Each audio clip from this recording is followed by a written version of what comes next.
श्री स्वामी समर्थ सर्वांना। कसे आहात तुम्ही? मस्त आहात ना? आशा करते की तुम्ही सर्व चांगलेच आहात। तर आपल्याला माहितीच आहे की आपलं ब्रह्मांड एक ऊर्जेने बनलेलं आहे आणि त्यातली सगळ्यात प्रथम ऊर्जा म्हणजे ही ध्वनी आहे। ओंकार हा त्यातला पहिला ध्वनी आहे। त्यामुळे ह्या ध्वनीचा आपण आपल्या दैनंदिन जीवनात वापर करून यशस्वी होण्यासाठी कसा त्याचा उपयोग होऊ शकतो हे तुम्हाला मी आज शेअर करणार आहे। तर व्हिडिओ शेवटपर्यंत नक्की बघा।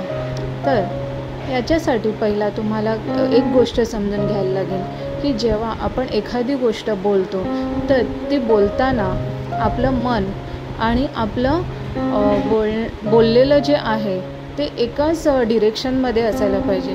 म्हणजे असं की मी शब्द बोलते की हे काम मी मनापासून करते, पण ते माझं मन त्याच्यासाठी रेडी नाही आहे किंवा माझ्या मनामध्ये वेगळ्या भावना आहेत, तर ते काम यशस्वीरित्या पार नाही पडणार, तर ते शक्य नाही होणार।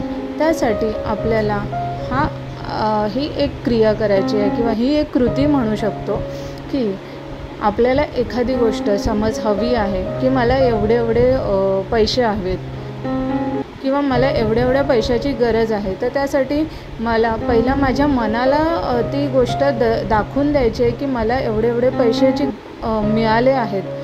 तर आणि त्याच्यानंतर मला हे म्हणायचं आहे की मला हे पैसे अमुक ही रक्कम मिळाली आहे। आपल्याला स्पेसिफाय करायचं, आपल्या मनालासुद्धा ती स्पेसिफिकेशन असायला पाहिजे आणि आपल्या बोलण्यामध्ये सुद्धा। आणि हे दोन्ही गोष्टी होताना आपल्या क्रियेतूनसुद्धा आपल्याला ही गोष्ट ती डिरेक्शनमध्येच घेऊन जायची आहे।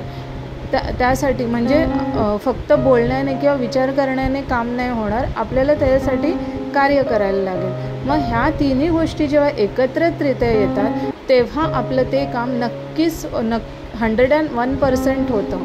त्यामुळे हा उपाय तुम्ही करून बघा। ह्याला तुम्ही लॉ ऑफ अट्रॅक्शन बोलू शकता, पण हे केल्यानंतर आपल्याला बऱ्याचशा गोष्टीमध्ये फरक जाणवेल। एकदा ट्राय करून बघा आणि आपल्या वाणीचा आणि आपल्या मनाचा आणि आपण करत आहोत त्या कृतीचा योग्य दिशेमध्ये वापर करा।